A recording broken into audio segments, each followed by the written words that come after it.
mempengaruhi kualitas tanaman dan buah yang akan dihasilkan. Setelah mengetahui tentang cara melakukan pembibitan kelapa sawit yang benar, maka langkah selanjutnya adalah menanam bibit kelapa sawit yang sudah siap tanam ke kebun. Bibit kelapa sawit sudah siap tanam setelah berumur 8 bulan dari pembibitan.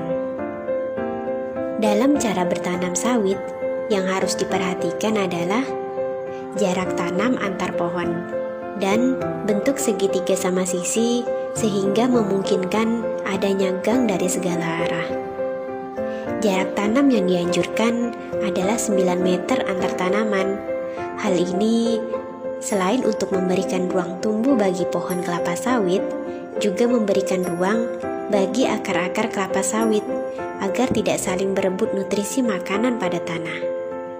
Menentukan jenis tanah juga penting. Kelapa sawit memerlukan tanah yang relatif datar dengan lapisan tanah yang tebal, tidak tergenang, dan jenis tanah-tanah subur untuk mendukung sehingga pertumbuhannya akan berlangsung secara optimal, sehingga produksi TBS dapat meningkat secara signifikan. Pola menanam yang dapat diterapkan pada budidaya sawit yaitu pola monokultur atau tumpang sari. Kecambah atau bibit sawit dimasukkan ke dalam polybag. Sebelumnya, polybag tersebut telah diisi dengan tanah lapisan atas dan telah diayak. Kecambah sawit atau bibit sawit lalu ditanam ke dalam polybag yang terisi tanah tadi. Lakukan pengecekan agar tanah dalam polybag selalu dalam keadaan lembab. Karena jika tanah kering, kecambah bibit tidak akan dapat tumbuh dengan baik. Ketika proses pembibitan, lakukan perawatan tanaman berupa penyiraman, penyiangan, penyulaman, dan pemupukan. Penyiraman dilakukan 2 kali sehari, setiap pagi dan sore hari. Penyiangan dilakukan 2-3 kali dalam sebulan, atau bisa disesuaikan dengan keadaan gulma pada bibit. Penyulaman yaitu menyeleksi bibit yang mati dan pertumbuhannya tidak normal. Seleksi bibit dilakukan ketika bibit berumur 4 bulan dan 9 bulan. Bibit yang tumbuh tidak normal, terserang penyakit, dan memiliki kelainan genetik atau cacat fisik, sebaiknya dibuang dan diganti dengan bibit yang baru dan sehat. Waktu paling baik untuk menanam kelapa sawit yaitu pada musim hujan. Hal ini dimaksudkan agar cukup air untuk tumbuh. Lepaskan plastik polybag yang berisi bibit sawit dengan hati-hati. Jangan sampai bola tanahnya rusak karena dapat merusak perakaran bibit sawit. Kemudian, masukkan bibit ke dalam lubang tanam.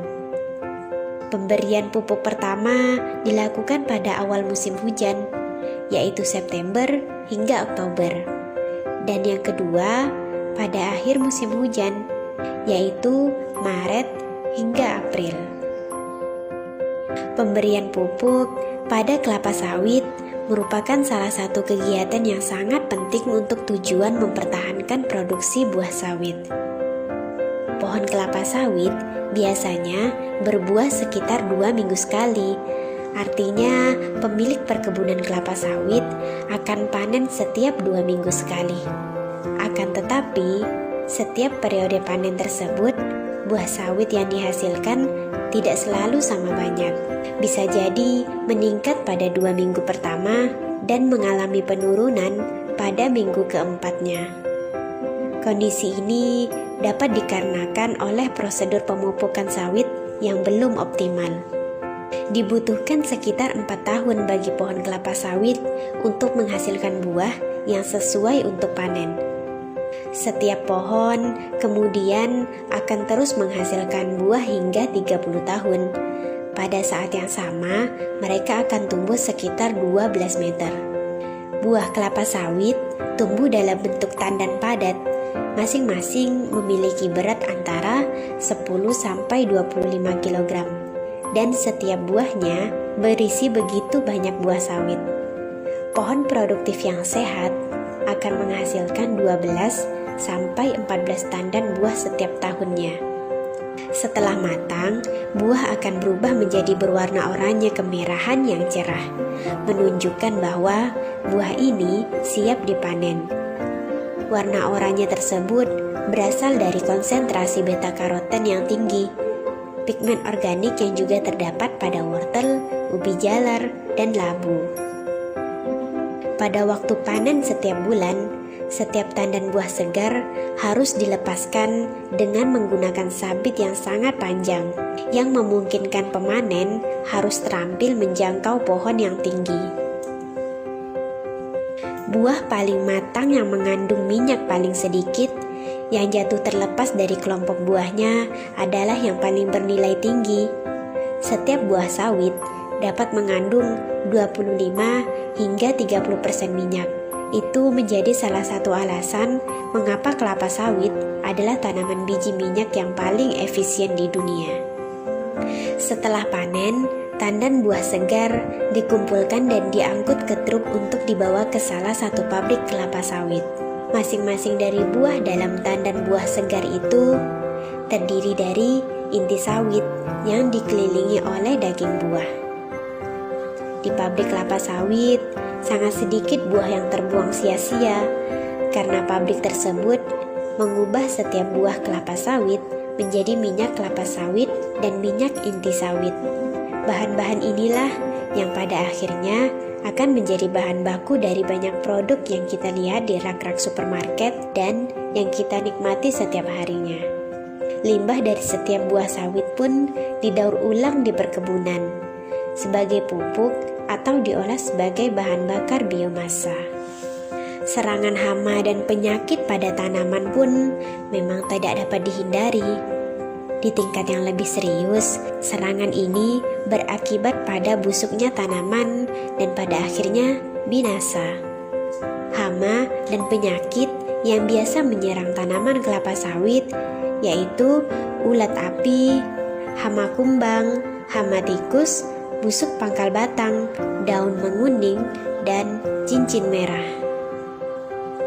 Jika penyebaran hama meluas, pengendalian dilakukan dengan penyemprotan pestisida. Itu pun disesuaikan dengan kebutuhan. Menanam sawit bisa dibilang gampang-gampang susah. Para petani yang memiliki jam kerja panjang tentu akan lebih berpengalaman dan mengetahui cara menanam sawit yang benar dan mudah.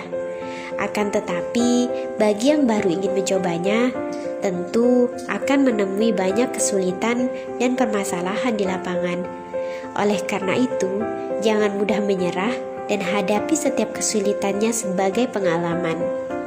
Yang perlu diperhatikan ialah bahwa setiap varietas atau jenis tanaman sawit mempunyai teknik menanam yang berbeda-beda. Akan tetapi, cara menanam yang telah dijelaskan di atas merupakan cara yang dapat digunakan agar menghasilkan buah sawit yang besar dan hasil panen yang maksimal.